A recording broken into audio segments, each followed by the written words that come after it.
उसी समय पड़ोस के एक घर से एक औरत झोपड़ी के दरवाजे पर आई। देखते ही उसे दमयंती की हालत का पता चल गया और वह दमयंती और नवजात शिशु के आराम की व्यवस्था करने के लिए दौड़ भाग में लग गई। इस प्रकार 27 सितंबर 1953 की प्रभावेला में एक नन्हा शिशु नारियल के बुने हुए पत्तों के छाजन वाली मामूली सी झोपड़ी में निकटवर्तीय सागर की लहरों की गूंज से भरे वातावरण में पैदा हुआ। माता पिता चकित थे कि शिशु का रंग घना श्यामल था और वह पद्मासन में लेटा हुआ था। उसने अपनी उंगलियों को अंगूठे के छोर और तर्जनी को जोड़कर चिन्ह मुद्रा में रखा था। माता पिता को डर लगा कि शिशु का यह घनश्याम रंग कहीं किसी विचित्र रोग का लक्षण तो नहीं है, और यह विशिष्ट मुद्रा हड्डियों की विकृति या टूट जाने की वजह से तो नहीं है। कई डॉक्टरों वैद्यों से सलाह ली गई। डॉक्टरी परीक्षण के बाद यह डर तो जाता रहा कि हड्डियों की कोई विकृति या अपंगता है। जहाँ तक त्वचा के रंग का सवाल था, उसे अनुवांशिक तो नहीं माना जा सकता, क्योंकि दमयंती और सुगुणा नंदन दोनों की त्वचा का रंग हल्का भूरा सा था।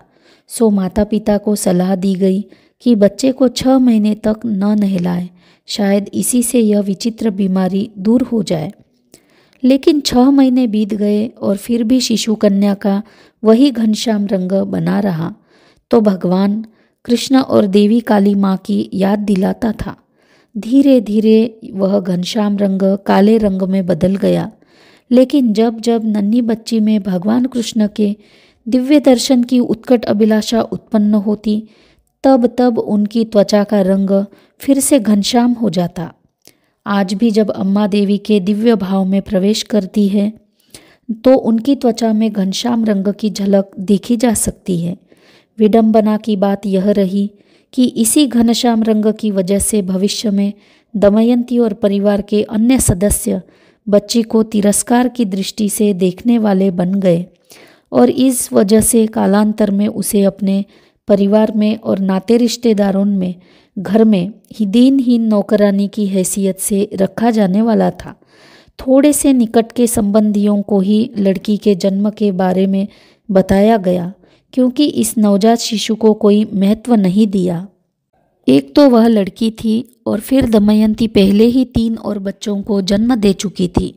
भला क्या कोई यह कल्पना भी कर सकता था कि अरब सागर के तट पर बनी एक छोटी सी झोपड़ी में जन्मी प्रिय मुस्कान वाली वह घनश्याम कन्या वास्तव में इस विश्व में पधारी एक विराट देवी शक्ति है, जो पीड़ित दुखी मानव जाति पर शांति और दैवी प्रेम की वर्षा करने आई है।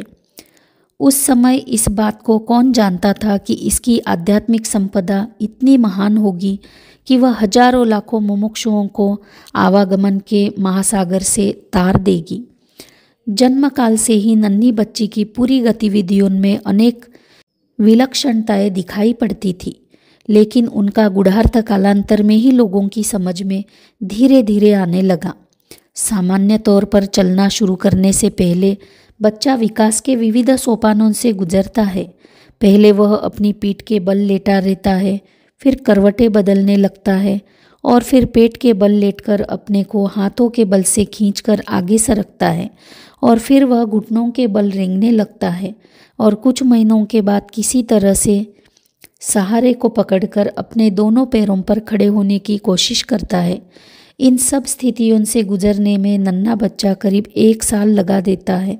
लेकिन इस नन्ही बच्ची का मामला तो बिल्कुल ही अनूठा था, क्योंकि इनमें से किसी स्थिति से भी वह नहीं गुजरी। जो ही वह करीब 6 महीने की हुई, तो अचानक एक दिन उठ खड़ी हुई और सीधे ही बरामदे में चलने लगी, और फिर बहुत जल्दी ही उसने भागना दौड़ना शुरू कर दिया, जिससे सबके आश्चर्य और आनंद का पारावार न रहा।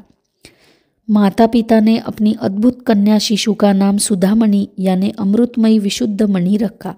सुधामणि अपनी आयु के अन्य बच्चों की तरह नहीं थी। मुश्किल से वह 6 महीने की ही हुई थी कि उसने अपनी मातृभाषा मलयालम में बातें करनी शुरू कर दी, और जो ही वह अच्छी तरह से बोलने लगी, तो भगवत नामों का जप भजन करने लगी। उनकी उत्कट अभिलाषा भी शब्द रूप में अभिव्यक्त होने लगी। 2 साल की कोमल आयु में किसी के सिखाए बगैर ही वह श्री कृष्ण की स्तुति में छोटे छोटे पद गाने लगी।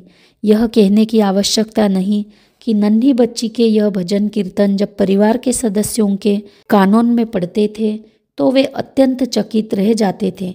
और फिर 1 और साल होते न होते सुधामणि ने स्पष्ट मधुर स्वर में नित्य प्रति दिव्य नाम जपने की आदत डाल दी थी और आज भी बिना किसी व्यतिक्रम के उनकी यह दिनचर्या बनी हुई है। अब 4 साल की आयु की वह नन्ही बच्ची अपने भगवान की प्रिय नन्ही तस्वीर के सम्मुख बैठकर 1-2 पंक्तियों वाली अपनी रचनाओं को भक्ति भाव से गाती। शैशव से ही सुधामणि स्फूर्ति और उत्साह से भरी पूरी रहती थी। वह बड़ी आज्ञाकारी बच्ची थी और लोग उससे बड़ा स्नेह करते थे। यहाँ तक कि अपरिचित लोग भी नन्ही सुधामणि के प्रति अज्ञात आकर्षण और ममता का अनुभव करते। ईश्वर के प्रति प्रेम, दूसरों के प्रति सहानुभूति और ऐसे ही अन्य महान लक्षण बचपन की शुरुआत से ही उसमें प्रकट होने लगे थे। इन सद्गुणों की वजह से गांव में सभी लोग उसे कुंज के लाडले नाम से बुलाया करते थे, जिसका मतलब है नन्ही। आश्चर्य की बात यह थी कि कालांतर में इन्हीं सद्गुणों की वजह से नन्ही के अपने परिवार वाले और नाते रिश्तेदार उस पर अन्याय अत्याचार करने वाले थे। 5 साल की उम्र होते होते सुधामणि के हृदय से भगवान श्री कृष्ण की भक्ति की धारा ने भक्ति गीतों का साकार रूप धारण कर लिया। नन्ही के गीतों में अपने प्रियतम कृष्ण के विरह से उत्पन्न तीव्र दुख की भावना भरी हुई होती थी और इस सीधे साधे सहज लेकिन गहन रहस्यवादी गीतों को वह ऐसे मनोहर मार्मिक स्वर में गाती थी कि बहुत जल्दी गांव में वे गीत विख्यात हो गए। गीत गाते समय वह अपने नेत्र कृष्ण की एक नन्ही सी तस्वीर पर केंद्रित रखती थी। इस तस्वीर को वह सदा अपने साथ अपनी कुर्ती की जेब में सहेज कर रखा करती थी और बहुत देर तक वह अचल अटल वही बैठी रहती थी। इस असाधारण आचरण और गहन भक्ति ने सभी को चकित कर दिया और श्रद्धालु गांव वालों को आकर्षित किया। नन्ही बालिका अपने दिव्य गीतों से निवोदित प्रातः काल का स्वागत करती थी, सो उसे सुन पाने के लिए गांव वाले बड़े सवेरे ही नींद से उठ जाया करते थे। हे प्रभु गोपाला, बनकर तुमने गोकुल की रक्षा की। हे क्षीरसागर प्रभु, हे घनश्याम, हे राजीव लोचन, अंजलिबद्ध मैं तुम्हारी आराधना करती हूँ। हे प्रभु, पापियों को पाप से मुक्ति दो। हे घनश्याम, कृपया इस गांव के दीनहीन जनों पर कृपा करो। हे मुरलीधर प्रभु, हे पीताम्बरधारी, हे मल्लिका मालाधारी, आओ मुरली वादन करते हुए आओ। हे पूतना संहारक, कृपया मेरी रक्षा करो। हे शेषशाही प्रभु, हे गोकुल के स्वामी, प्रचंड वर्षा को थामा था तुमने, मेरी आत्मा की पीड़ा को हरो। मुझे अपने चरण कमलों में शरण दो। हे प्रभु गोपाला, बनकर तुमने गोकुल की रक्षा की। हे क्षीरसागर प्रभु, हे घनश्याम, हे राजीव लोचन।